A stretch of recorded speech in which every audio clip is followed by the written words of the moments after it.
তালহা বিন বারা রাদিয়াল্লাহু তাআলা, আমার নবীর ছোট্ট সাহাবা। তালহা বিন বারা ছোট্ট সাহাবা, 12 থেকে 14 বছরে আমার নবীর প্রেমে পড়ে গেল।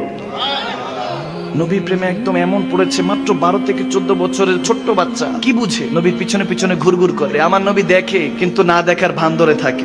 দেখে যে দেখি যুবকটা আমাকে কতটুকু ভালোবাসে। দেখতেছে ছোট্ট বাচ্চা ঘোরাঘুরি করতেছে। একদিন নবীজি হেঁটে যাচ্ছেন, নবীজিকে এসে জড়ায় ধরলেন। জড়ায় ধরে বলতেছেন, ইয়া রাসূলুল্লাহ, কোন একটা আমল দেন, আমি আমল করব। এখন নবীজি হয়তো কি, তালহা বিন বারা তার কথা, ছোট্ট বাচ্চার কথা তো সবসময় সাহাবাদেরকে বলতে যে খুব ভালোবাসে, আমাকে খুব ভালোবাসে, সবসময় বলতো।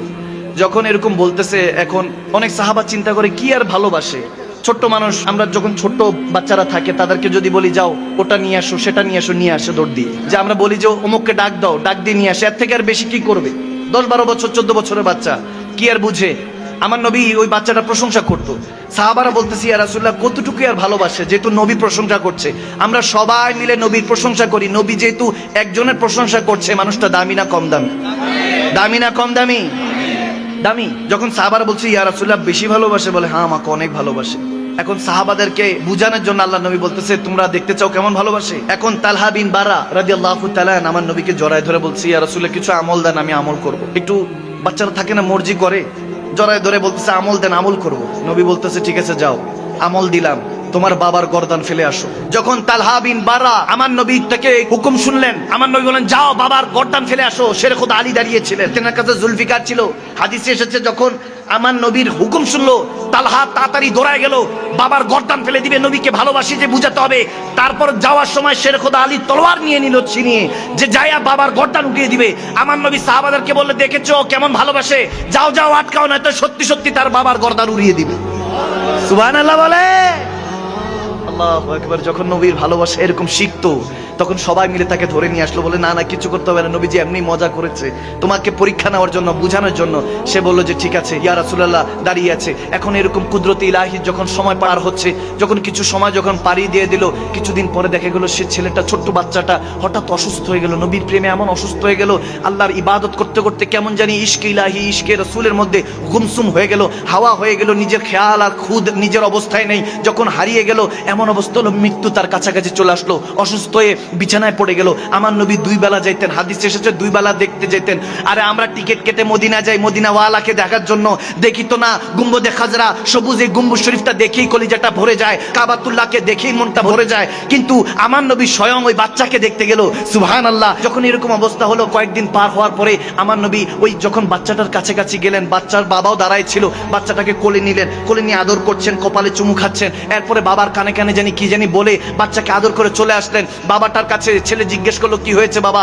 তখন বলতেছে ওই বাবাটা যে আমার নবী বলেছে তুমি ইন্তেকাল করে যাবা, আজকেই আজরাইল আলাইহিস সালাম তোমার কাছে চলে আসবে, তুমি চলে যাবা আল্লাহর দরবারে। আমার নবী বলে গিয়েছেন তার জানাজা দাফন কাফন আমি করব, আমাকে খবর দিও। কিন্তু ওই যুবক, ওই ছোট্ট বাচ্চা দেখেন, তার ইশক দেখেন, ভালোবাসা দেখেন।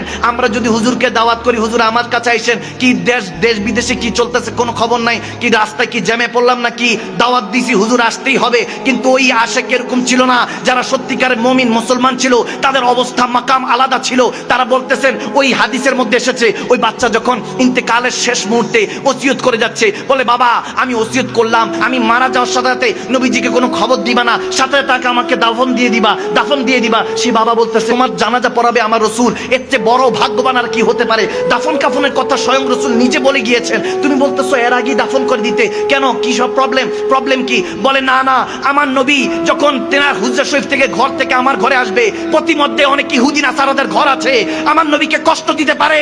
আমি আমার নবীকে এত ভালোবাসি, চাই না আমার জানাজাটার জন্য নবীকে কেউ কষ্ট দেয়। সে বলতেছে আমাকে আর আগে ইন্তেকাল হওয়ার সাথে জানাজা পড়াই দিও।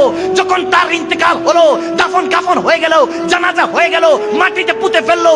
এখন দেখেন আমার নবী এসেছে, খবর পেয়ে দৌড়া এসে বলতেছে কি ব্যাপার? তোমাকে না বললাম তোমার সন্তান তালহা যখন, আমার কলিজার টুকরা তালহা যখন ইন্তেকাল করবে আমি নিজে আসবো। বলে না না ইয়া রাসূলুল্লাহ, সে ওসিয়ত করে গিয়েছে, আমি তো চেয়েছি আপনি আসেন, কিন্তু সে ওসিয়ত করে গিয়েছে। বলে কি ওসিয়ত? বলে আমার নবীকে এই ইহুদি নাসারারা কষ্ট দিবে, প্রতিমধ্যে রাস্তার মধ্যে ইহুদিদের ঘর আছে, কাফের মুশরিকদের ঘর আছে, আমার নবীকে কষ্ট দিবে, তুমি ডাইকো না বাবা, ওসিয়ত করে গিয়েছে। ইয়া রাসূলুল্লাহ, ওসিয়ত রাখার জন্য আপনাকে আর ডাকি নাই। আমার নবীর চোখ দিয়ে টপ টপ করে পানি পড়তে লাগলো যে আমাকে কত ভালোবাসতো তালহা। কবরে বললে কবরটা কোথায়? বলে ইয়া রাসূলুল্লাহ এই জায়গার মধ্যে। কবরের সামনে গিয়ে আমার নবী দোয়া করছেন, রাহমাতুল লিল আলামিনের দুইটা হাত রব্বুল আলামিনের দরবারে উঠলো, বলল আল্লাহ তোমার কাছে আমার তালহা এসেছে, তুমি তার সাথে যখন কথা বলবা তখন তার সাথে ভালোবেসে কথা বললো, তার জন্য যখন সুপারিশ আমি নবী মুস্তাফা করছি, সে কত বড় ভাগ্যবান। রব্বুল আলামিনের কাছে রাহমাতুল লিল আলামিন নবী দোয়া করছেন সেই সাহাবার জন্য। যুবক, তখন তো এই ভালোবাসার মধ্যে আল্লাহ বরকত দেন। আমি বলি হ্যাঁ, उसने कहा था इश्क एक ढंग है, इश्क एक तमाशा है, मैंने कहा तुझे इश्क हो खुदा करे, फिर कोई तुझे उससे जुदा करे, फिर तू गली गली फिरा करे, तू उसी की तस्बीह पढ़ा करे, फिर उसी का नाम जपा करे, बस उसी का नाम जपा करे, फिर तू उसी का नाम जपा करे, फिर मैं कहूँ कि इश्क एक ढंग है और तू नहीं नहीं कहा करे। अरे इश्क तो এখনো হয় নাই। মদিনাওয়ালার প্রেমে যদি পড়ে দেখেন, তালহার মতো আপনার অন্তরের মধ্যে শান্তি দিয়ে দিবে রব্বুল আলামিন। আপনি এখনো সেই মদিনাওয়ালার প্রেমে পড়েন নাই।